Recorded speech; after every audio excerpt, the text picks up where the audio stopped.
Hello students, last class में हमने discussion किया था अबाउट रेजिस्टेंस फैक्टर्स। ओके, तो इस क्लास में हम कुछ नया सीखने वाले हैं, that is the temperature coefficient of resistance. Understood? तो रेजिस्टेंस वाला पोर्शन ऑलमोस्ट कंप्लीट हो गया है। ठीक है, बस टेम्परेचर कोफिशिएंट ऑफ रेजिस्टेंस के बारे में हमें थोड़ा अंडरस्टैंड करना है। ओके, सो करें start? Okay, good, fine, let's start. So temperature coefficient of resistance, इसकी डेफिनेशन लिखेंगे, ये होता क्या है उसके बारे में जानेंगे। टेम्परेचर कोफिशिएंट ऑफ रेजिस्टेंस, तो जैसा कि हमने डिस्कस किया है कि जो रेजिस्टेंस है कंडक्टर का, वो अलग अलग फैक्टर्स पे डिपेंड करता है। ठीक है, अलग अलग फैक्टर्स पे डिपेंड करता है। उनमें कौन कौन से फैक्टर है? Length, cross sectional area, nature, temperature, ये सारे फैक्टर्स हमने देखे थे।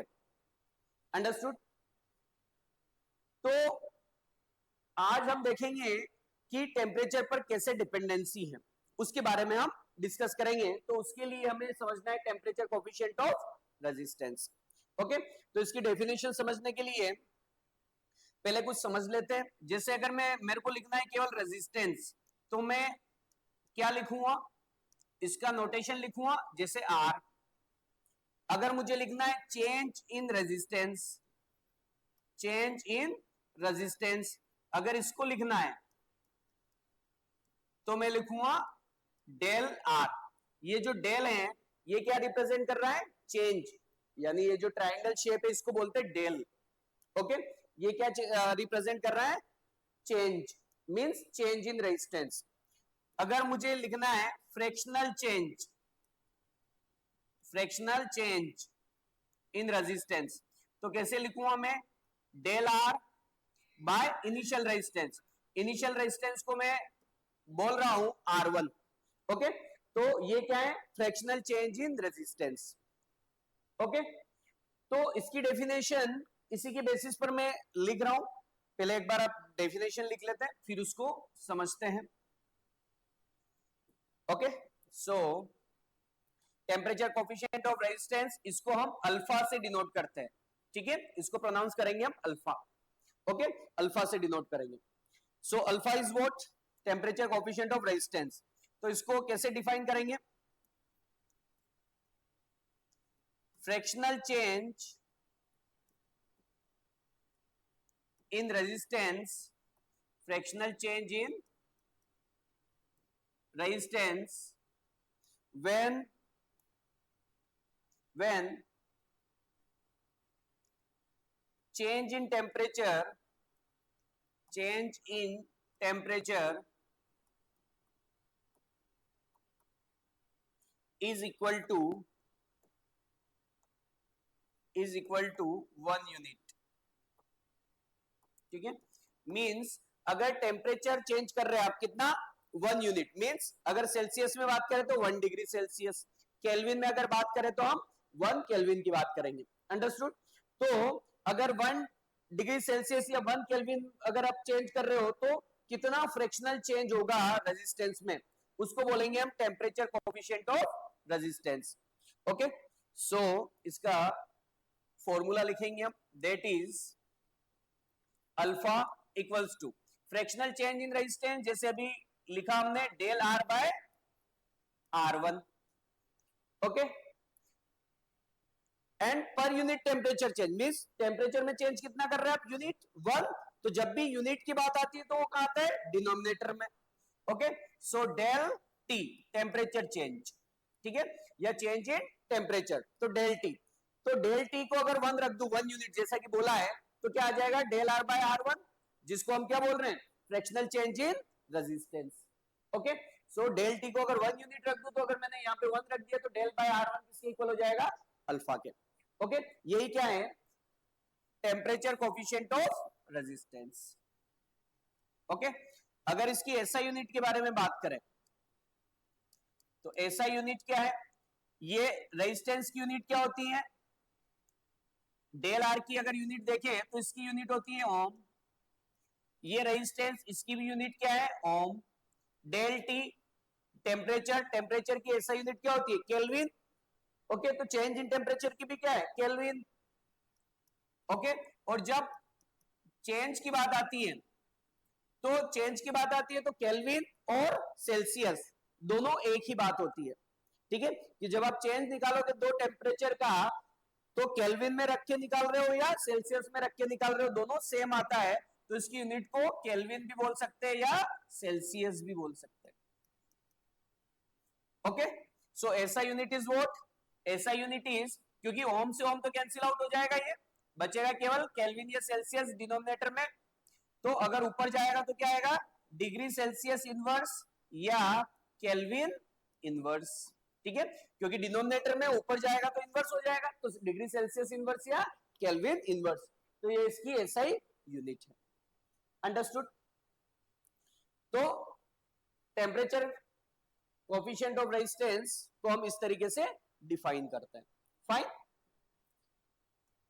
अब देखो इसके बेसिस पर अगर हम इसका अलग अलग मटेरियल का एनालिसिस करें, ओके, तो हम देखेंगे कंडक्टर पर इसका क्या इंपैक्ट आता है टेम्परेचर का, कंडक्टर पर टेम्परेचर का क्या इंपैक्ट आता है। तो कंडक्टर, जैसा कि हम अभी तक जो बात कर रहे थे कंडक्टर के बारे में बात कर रहे थे, तो अगर टेम्परेचर राइज करेंगे तो कंडक्टर का रेजिस्टेंस क्या होगा इंक्रीज होगा, ठीक है, अगर टेम्परेचर राइज किया तो कंडक्टर का रेजिस्टेंस क्या होगा इंक्रीज होगा। अगर मैं इस एक्सप्रेशन को थोड़ा और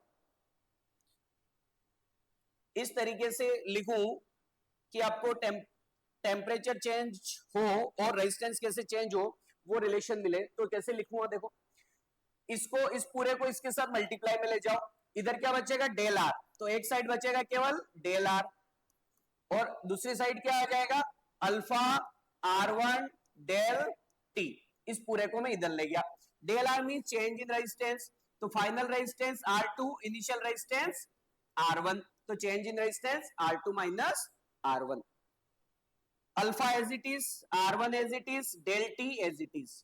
नाउ R1 को उधर शिफ्ट करेंगे तो क्या मिलेगा R2 equals to R1 plus ये माइनस का उधर जाके प्लस का हो जाएगा और ये ऑलरेडी उधर ही है अल्फा R1 डेल टी,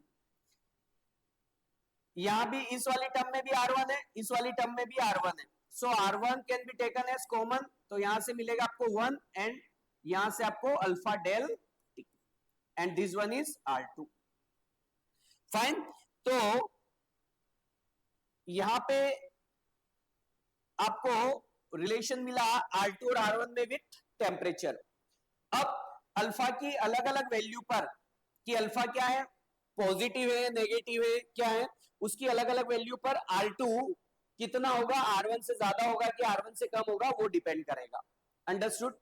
तो यहां से अगर देखेंगे कंडक्टर के लिए, तो कंडक्टर के लिए जो अल्फा होता है ये होता है पॉजिटिव, अल्फा क्या होता है पॉजिटिव, तो अगर इसकी वैल्यू पॉजिटिव हुई तो मींस ये पूरी वैल्यू क्या होगी बढ़ेगी, और ये अगर ये पूरी वैल्यू अगर इंक्रीज हुई तो R2 की वैल्यू भी क्या होगी इंक्रीज, मींस टेम्परेचर चेंज हुआ तो रेजिस्टेंस भी क्या होगा चेंज होगा। यहाँ पे R1 क्या है R1 इनिशियल रेजिस्टेंस है, या हम ऐसा बोले कि resistance is resistance at temperature T1, temperature T1, और अगर R2 बोले तो resistance at temperature T2, temperature T2, understood. तो अल्फा यहां पर आपका अगर पॉजिटिव हुआ तो ये प्लस में आएगा, ये 1 में ऐड होगा तो और ज्यादा इंक्रीज हो जाएगा, तो R2 भी क्या हो जाएगा इंक्रीज हो जाएगा, okay.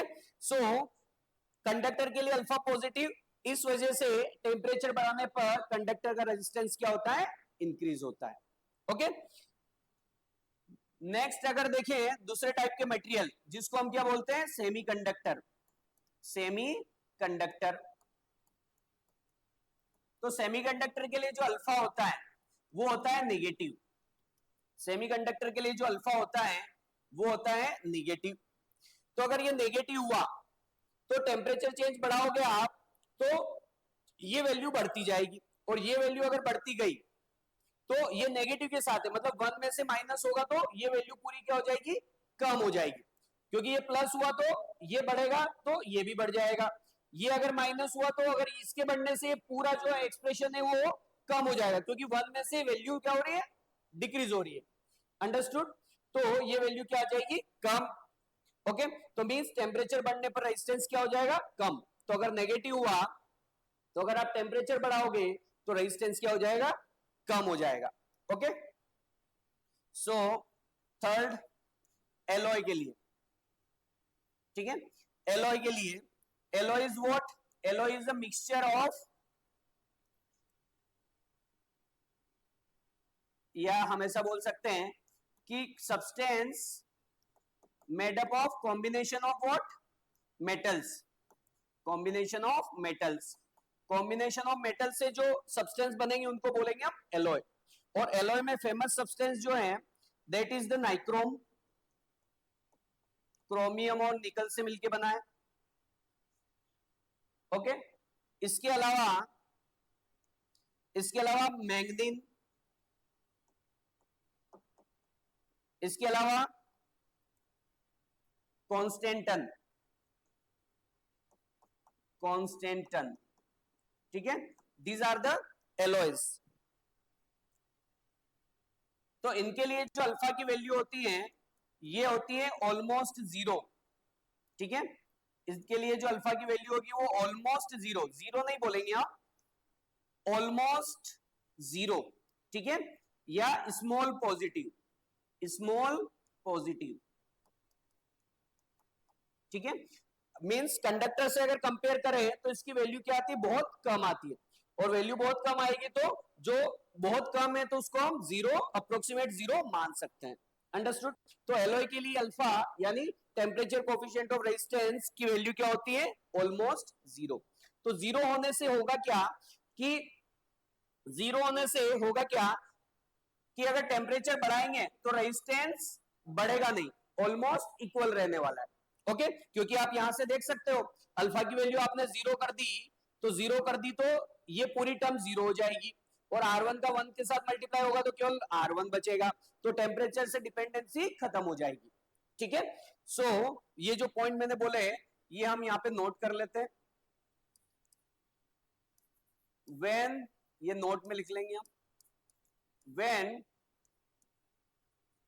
temperature is increased, temperature is increased, when temperature is increased,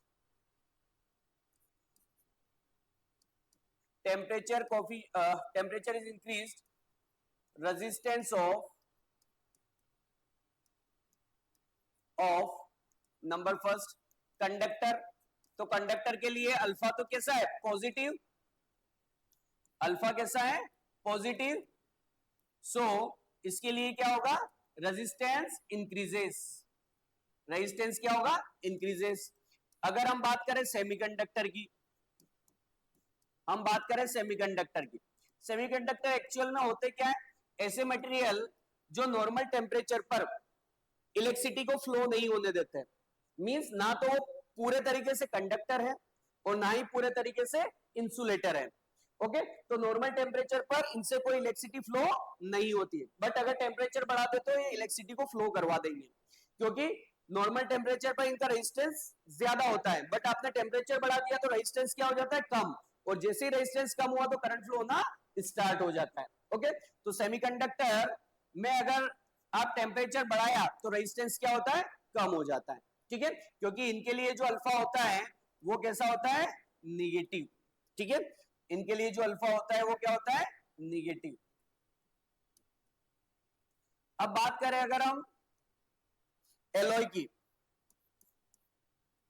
अगर हम बात करें एलॉय की, तो एलॉय के लिए अल्फा क्या होता है, जीरो। तो resistance do not change, resistance change नहीं होता है। Okay, so these are the observation from this expression. Understood? तो ये था हमारा temperature coefficient of resistance. Fine, आगे बढ़ते हैं.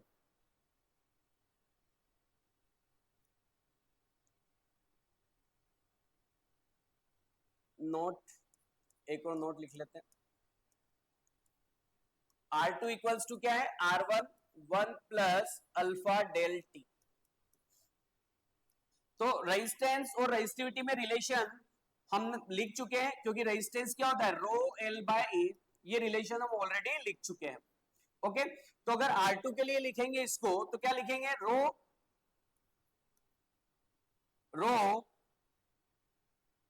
2 L2 बाय A2. और R1 के लिए लिखेंगे तो rho 1 L1 by A1 1 plus alpha del T. अब देखो, अगर कोई कंडक्टर है, जैसे ये कंडक्टर है, ये इसका टेम्परेचर T1 पर जो रेजिस्टेंस है वो R1 है, और जैसे ही मैंने टेम्परेचर बढ़ाया तो इसका क्या होगा? रेजिस्टेंस में चेंज आएगा. अभी कंडक्टर के लिए बात कर रहा हूं. ओके, तो टेम्परेचर बढ़ाया तो टेम्परेचर में क्या कर रहा हूं? मैं चेंज कर रहा हूं. टेम्परेचर को T1 से कितना कर रहा हूं? T2. तो रेजिस्टेंस भी क्या होगा? चेंज होगा. रेजिस्टेंस भी R1 से कितना हो गया? R2. ओके, बट इसमें जो लेंथ है, लेंथ में कोई चेंज नहीं है, एरिया में कोई चेंज नहीं है. ये लेंथ और एरिया वैसा का वैसा है. तो लेंथ, इनिशियल लेंथ L1 और फाइनल लेंथ L2 क्या है? दोनों इक्वल है. तो दोनों इक्वल है तो ये क्या हो जाएगी? Cancel out. L2 से ये L1, क्योंकि लेंथ में कोई चेंज नहीं किया हमने, एरिया में भी कोई चेंज नहीं किया, तो ये एरिया भी यहां से खत्म हो जाएगा. बचेगा क्या? Rho 2 equals to rho 1 1 plus alpha del T. Okay, तो रेजिस्टिविटी का टेम्परेचर के साथ रिलेशन भी ऐसे ही आएगा. अंडरस्टूड? तो ये रिलेशन है रेजिस्टिविटी और टेम्परेचर के बीच में. ओके, क्लास 10th में न्यूमेरिकल कुछ पूछे नहीं जाते हैं, बट टेम्परेचर के साथ कैसे वेरिएशन आ रहा है उसके बारे में जरूर क्वेश्चन पूछा जा सकता है. सो या इसके बेसिस पर हम अलग अलग मटेरियल का टेम्परेचर के साथ वेरिएशन हम दिखा सकते हैं. ओके, तो रेजिस्टिविटी का भी वेरिएशन वैसे होता है जैसे रेजिस्टेंस का. मींस कंडक्टर के लिए टेम्परेचर बढ़ाने पर रेजिस्टिविटी बढ़ती है, क्योंकि उसके लिए अल्फा पॉजिटिव. सेमीकंडक्टर के लिए नेगेटिव होता है, इसलिए टेम्परेचर बढ़ाने पर रेजिस्टिविटी कम होती है.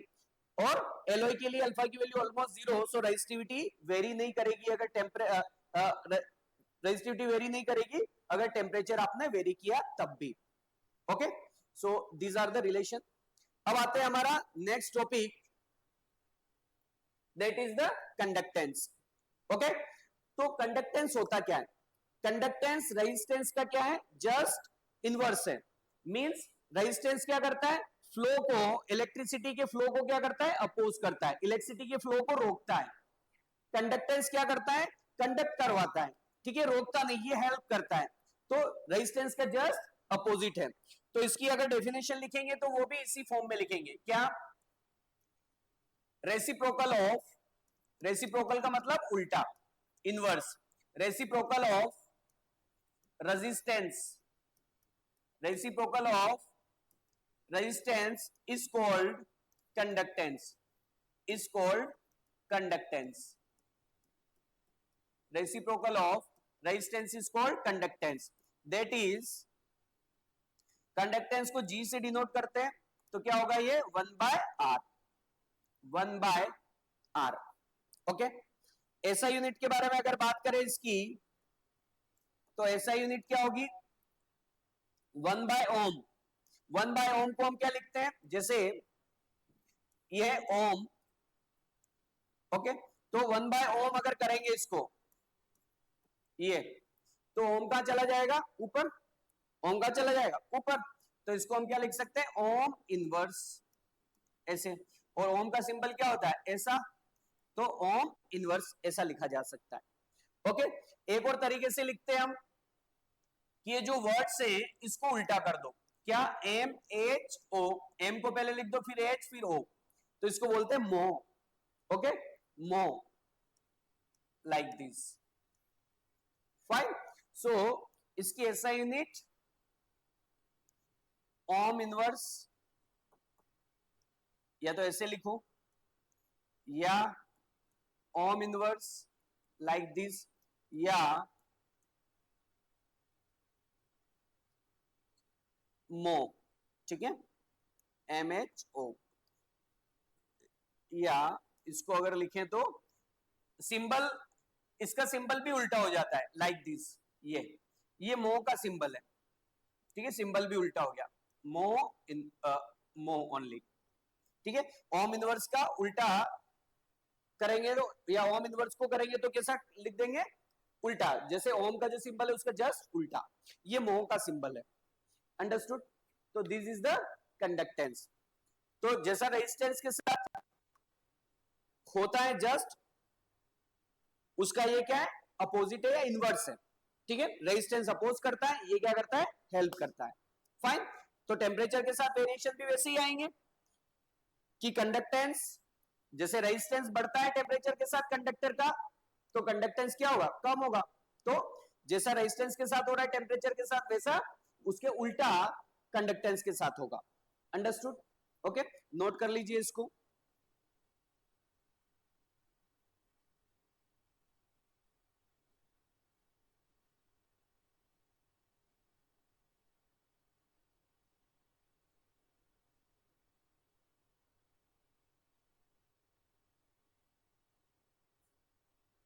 फाइन, आगे बढ़े। इसकी एक और यूनिट होती है, वो भी लिख लो, कभी आ जाए एग्जाम में। एक और यूनिट होती है साइमन, ठीक है, साइमन। एक और यूनिट होती है इसकी साइमन। ये सभी किसकी यूनिट है, कंडक्टेंस की है। फाइन, आगे बढ़ते हैं। नाउ कंडक्टिविटी, तो जैसा रेजिस्टिविटी होता है उसका उल्टा कंडक्टिविटी, क्योंकि रेजिस्टेंस का उल्टा क्या है, कंडक्टेंस। तो रेजिस्टिविटी का उल्टा क्या होगा, कंडक्टिविटी। तो हम लिखेंगे रेसिप्रोकल ऑफ रेजिस्टिविटी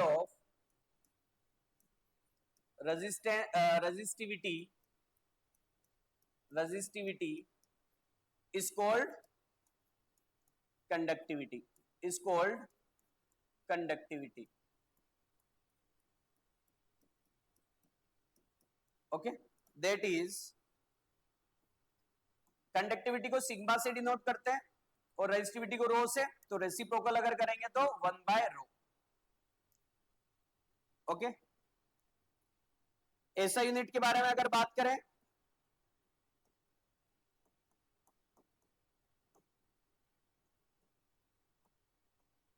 ऐसा यूनिट ऑफ कंडक्टिविटी, देखो रेजिस्टिविटी की ऐसा यूनिट क्या है, रेजिस्टिविटी की ऐसा यूनिट है ohm into metre. Last classes में हम डिस्कस कर चुके हैं इसके बारे में। तो 1/ρ मींस 1/ओम इंटू मीटर, ठीक है। ये इंटू को ऐसे लिखते हैं, डैश करके लिख देते तो इंटू, इसका मतलब क्या है, यूनिट के साथ इंटू। तो अगर ओम 1/ओम, 1/ओम को क्या लिखा हमने, ओम इनवर्स, और ओम इनवर्स को ही क्या लिख दिया हमने, मो। ओम इनवर्स को ही क्या लिख दिया हमने, मो। अंडरस्टूड। तो 1/ओम को हम लिख सकते हैं ओम इनवर्स, और ओम इनवर्स को क्या लिखा, मो। तो 1/ओम की जगह तो क्या आ जाएगा, मो। और मो को कैसे लिखते हैं, लाइक दिस। और ये मीटर तो एज इट इज डिनोमिनेटर में था, 1/ओम को हमने लिखा मो, और ये मीटर तो डिनोमिनेटर में था। तो ऐसा यूनिट क्या होगी, मो पर metre, like this is the conductivity. Okay, so conductance is reciprocal of resistance and conductivity is reciprocal of resistivity. Fine, आगे बढ़े। Okay, now what different types of material on the basis of conductivity and resistivity। तो अभी हमने 2-3 type के material के बारे में discussion किया है। ओके, तो कौन कौन से material, yes,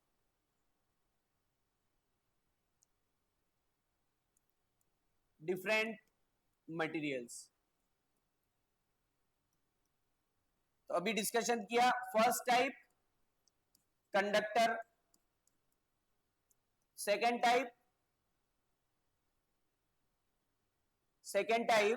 semiconductor,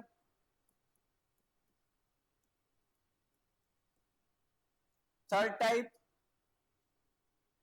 alloy. Okay, और एक और टाइप है जिससे इलेक्ट्रिसिटी फ्लो नहीं होती है, दैट इज इंसुलेटर। ठीक है, इंसुलेटर। अगर इनमें देखें, अगर इनका रेजिस्टिविटी का ऑर्डर देखें, order of resistivity, order of resistivity, इनका रेजिस्टिविटी का ऑर्डर देखें तो कंडक्टर की रेजिस्टिविटी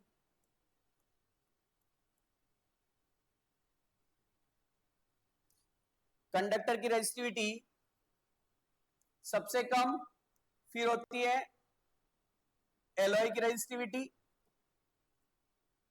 किसी पर्टिकुलर टेम्परेचर पे बात कर रहे हैं, किसी पर्टिकुलर टेम्परेचर पे बात कर रहे हैं, अंडरस्टूड। फिक्स्ड टेम्परेचर, टेम्परेचर को चेंज नहीं कर रहे अभी यहाँ पे किसी गिवन टेम्परेचर पर अलग अलग मटेरियल की रेजिस्टिविटी की बात कर रहे हैं। फिर आती है रेजिस्टिविटी ऑफ सेमीकंडक्टर, और फिर रेजिस्टिविटी ऑफ इंसुलेटर। इंसुलेटर की रेजिस्टिविटी बहुत ज्यादा हाई होती है, इंसुलेटर। ठीक है, इंसुलेटर की रेजिस्टिविटी बहुत ज्यादा हाई होती है, तो इसलिए उससे करंट फ्लो नहीं होता है, इंसुलेटर। ठीक है, so this is the order of resistivity. अगर हम ऑर्डर ऑफ कंडक्टिविटी लिखे, हम ऑर्डर ऑफ कंडक्टिविटी अगर लिखें, कंडक्टिविटी, तो ये क्या हो जाएगा, जस्ट इसका उल्टा। ठीक है, ये जो है इसका उल्टा, तो क्या कंडक्टर की रेजिस्टिविटी, कंडक्टिविटी, कंडक्टर की कंडक्टिविटी यानी सिग्मा, ये सबसे ज्यादा होती है। फिर एलॉय की कंडक्टिविटी आएगी, फिर सेमीकंडक्टर की, और फिर आएगी इंसुलेटर की। इंसुलेटर की कंडक्टिविटी सबसे कम, क्योंकि इलेक्ट्रिसिटी का फ्लो होता ही नहीं। Understood, this is the order of resistivity and order of conductivity. Okay, fine. Now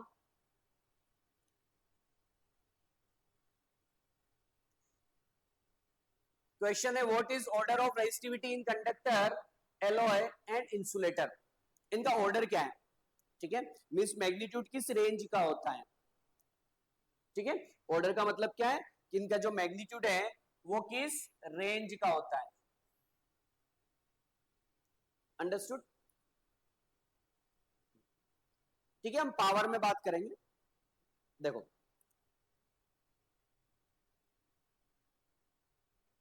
आपकी पूरा जो ऑर्डर है वो एनसीईआरटी बुक में दिया हुआ है। ठीक है, तो उसी के अकॉर्डिंग हम यहाँ पे लिख लेंगे उसको,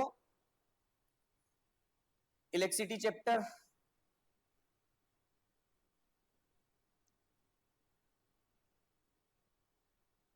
ओके, क्लास 10th की बात कर रहे हैं हम, current electricity, this is for class 12th।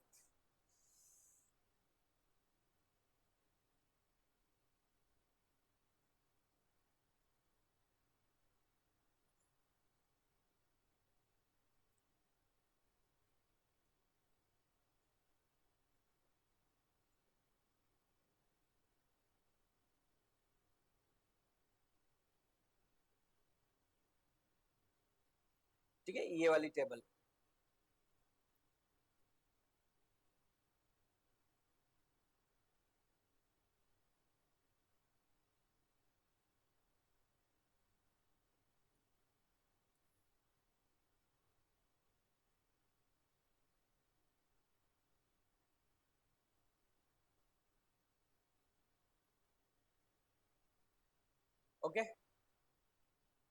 ये इन वैल्यूज को आपको याद रखने की जरूरत नहीं है, ठीक है, यहाँ पे क्लियरली मेंशन है, आपको इनको याद रखने की जरूरत नहीं है, बस ऑर्डर, लेकिन ऑर्डर हमें थोड़ा सा ध्यान रखना है तो चीजें क्लियर रहेगी आपको, ठीक है। जैसे अगर हम यहाँ पे देखें सिल्वर को, तो silver is the best conductor, क्योंकि इसकी जो रेजिस्टिविटी है वो सबसे कम है, 1.60 इंटू 10 पर माइनस 8, ठीक है। तो इनका अगर ऑर्डर की बात करें तो ऑर्डर कितना, 10 पर माइनस 8, ये, ठीक है। इनका जो ऑर्डर है आप देखोगे इन सब में, यहां सब में देखोगे तो 10 पर माइनस 8 आ रहा है ये, तो इनका जो ऑर्डर है वो क्या है, 10 पर माइनस 8, ओके। बस यहां से फिर स्टार्ट हो जाते हैं एलॉयज, ठीक है, यहां से स्टार्ट हो जाते हैं एलॉयज कॉन्स्टेंटन से, ठीक है, नाइक्रोम तक, ओके। ये तो सिल्वर, इनका जो ऑर्डर है वो कितना है, 10 टू पावर माइनस 8, किसका, कंडक्टर का, कंडक्टर की बात करें तो ये ऑर्डर, फाइन।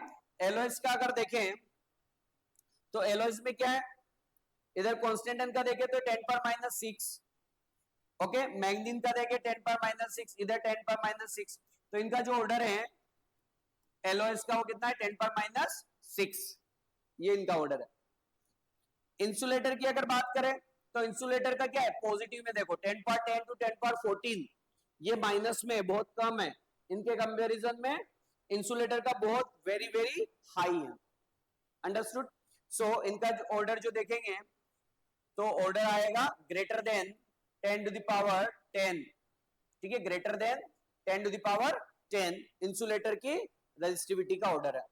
तो इनकी रेजिस्टिविटी बहुत ज्यादा होती है तो करंट फ्लो नहीं हो पाता, ओके। तो this is the order of resistivity in conductor, alloy and insulator, okay. तो इनको भी थोड़ा हमें ध्यान रखना है क्योंकि एमसीक्यू पूछ सकते हैं, ठीक है, वैल्यूज याद रखने की जरूरत नहीं, लेकिन कंपैरिजन हमें पता होना चाहिए, अंडरस्टूड। तो ऑर्डर को थोड़ा सा हम ध्यान रखेंगे। अब देखिए, तो हमने resistance, resistivity, okay, conductance, conductivity, इन टॉपिक्स को हमने कवर किया है। तो उसके बेसिस पर एनसीईआरटी में कुछ क्वेश्चंस हैं, वो क्वेश्चन हम देख लेते हैं क्या है। On what vector does the resistance of a conductor depend, conductor का रेजिस्टेंस कौन कौन से फैक्टर पे डिपेंड करता है, तो ये क्वेश्चन हम ऑलरेडी कवर कर चुके हैं, ओके। तो इसका क्वेश्चन वहां से हम इस क्वेश्चन का आंसर हम वहां से नोट कर सकते हैं, ठीक है, ऑलरेडी डिस्कस हो चुका है लास्ट क्लास में, fine. Wire coils of electrical toaster and electric irons made of N alloy rather then a pure metal, ठीक है, इसका आंसर हम लिखेंगे wire coils of electric toaster and electric irons made of an alloy rather than a pure metal, pure metal के comparison में alloy से क्यों बनाते हैं, उसका रीजन हमें लिखना है। तो उसकी दो प्रॉपर्टी है, क्या, एक तो टेम्परेचर बहुत ज्यादा चेंज होता है इलेक्ट्रिक टोस्टर और इलेक्ट्रिक आयरन, क्योंकि इनका काम ही क्या है, हीट एनर्जी प्रोड्यूस करना, तो उसकी वजह से इनका टेम्परेचर बहुत ज्यादा हाई हो जाता है। तो बहुत ज्यादा हाई होगा तो क्या होगा, रेजिस्टेंस वेरी करेगा, और रेजिस्टेंस वेरी करेगा तो आगे हम पढ़ेंगे कि रेजिस्टेंस चेंज होगा तो करंट भी क्या हो जाएगा, चेंज हो जाएगा। तो करंट चेंज ना हो इसलिए ऐसा मटेरियल यूज करेंगे जिसका रेजिस्टेंस टेम्परेचर के साथ चेंज नहीं होता है। तो जैसा अभी पढ़ा हमने, कंडक्टर का तो बढ़ता है, ओके, एलॉय का टेम्परेचर के साथ रेजिस्टेंस में वेरिएशन क्या आता है, नेग्लिजिबल आता है, तो उसका रेजिस्टेंस चेंज नहीं होता है। तो रेजिस्टेंस चेंज नहीं होगा तो रेजिस्टेंस चेंज नहीं होगा तो करंट भी सर्किट में चेंज नहीं होगा, तो करंट का फ्लक्चुएशन ना हो, इसलिए नंबर फर्स्ट, ओके। तो एक पॉइंट तो क्या है, नो चेंज इन, पूरा आंसर लिखेंगे बट उन पॉइंट को समझ लेते हैं।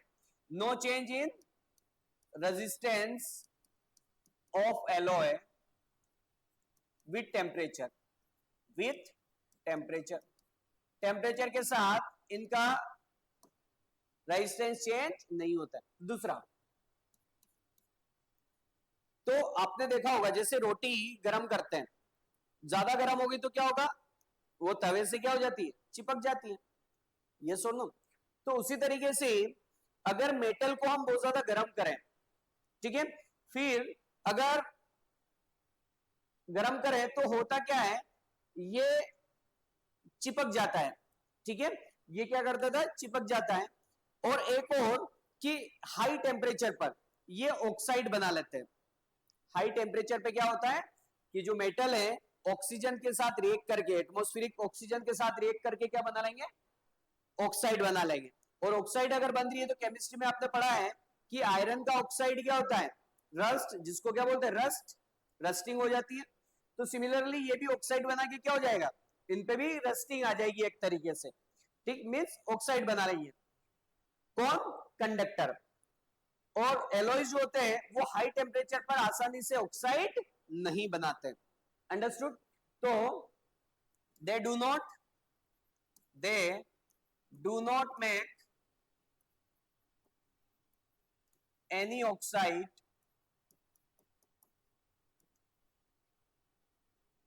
Eight higher temperature. किसके बारे में बात कर रहा हूं मैं, एलॉय के बारे में, ठीक है।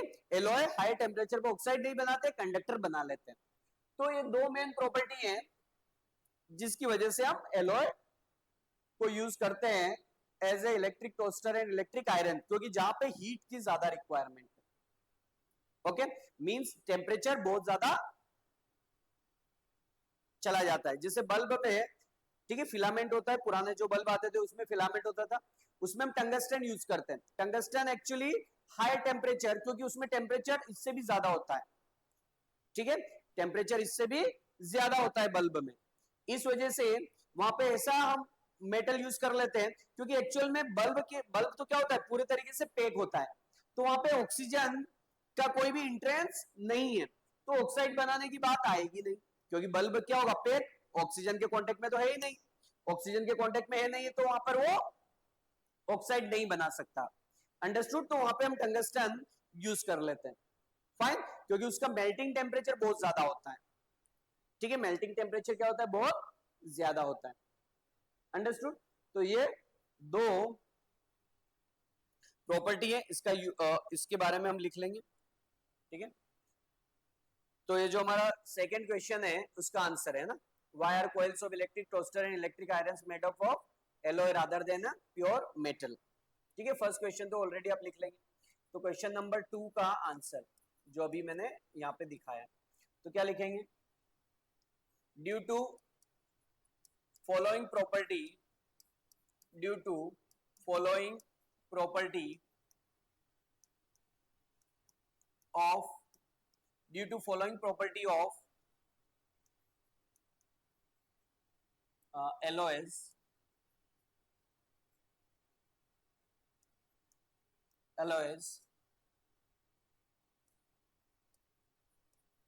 make it suitable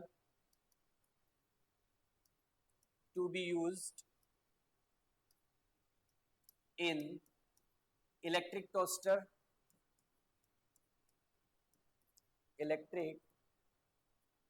toaster and heater या आयरन, ठीक है। कौन कौन सी, first, they do not make oxides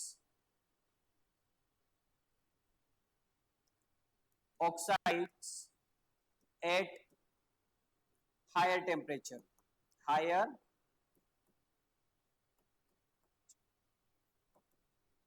ठीक है, एक वर्ड और ऐड कर लेना साइड, इजीली, ठीक है, इजीली हायर टेम्परेचर पर ये ऑक्साइड नहीं बनाते हैं, ठीक है, हायर टेम्परेचर पे ऑक्साइड नहीं बनाते हैं।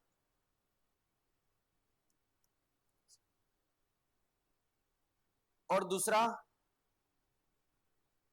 क्या लिखा था हमने यहाँ पे, ओके, इनकी रेजिस्टेंस या रेजिस्टिविटी में टेम्परेचर बढ़ने पर कोई चेंज नहीं आता है, ठीक है। तो there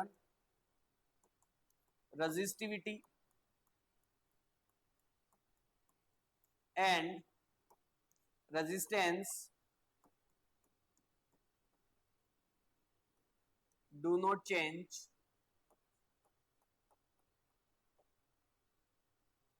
with temperature, with temperature. So no change या no variation of current through it, of current through it, ठीक है। तो करंट का वेरिएशन नहीं आता है, okay. So these are the properties which makes alloy suitable for electric toaster and heater iron coil, ठीक है। एज ए कॉइल इनका यूज करते हैं, फाइन। नेक्स्ट क्वेश्चन क्या है देखिए, which among iron and mercury is a better conductor, ठीक है। आयरन और मरकरी में बेटर कंडक्टर कौन है वो देखिए,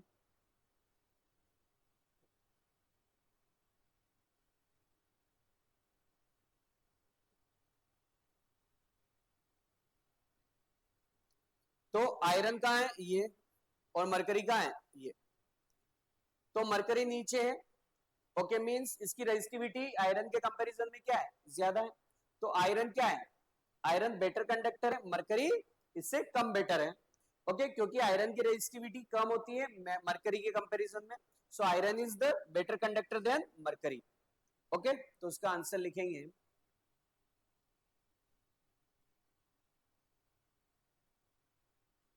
क्वेश्चन नंबर क्या है हमारा, वो क्वेश्चन नंबर है 3, ओके। क्वेश्चन नंबर 3 का आंसर है ना। तो iron as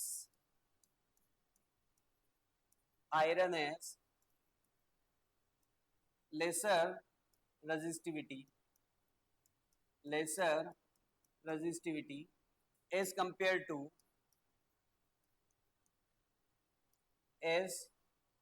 to mercury. So iron is better, iron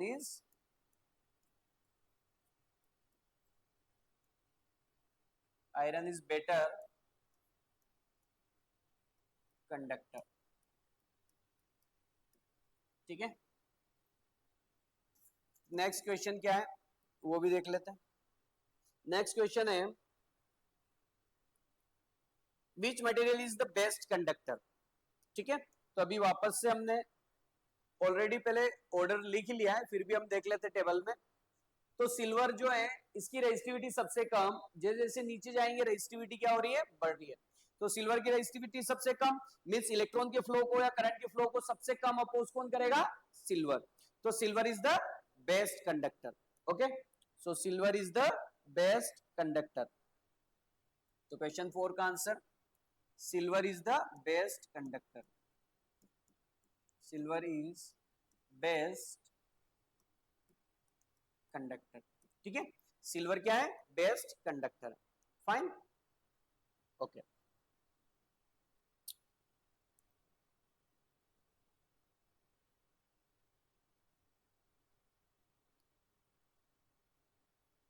fine. तो इससे रिलेटेड और भी क्वेश्चंस हैं, रेजिस्टेंस और एरिया लेंथ इनके बारे में, ओके। सो इनको हम नेक्स्ट क्लास में डिस्कस करेंगे।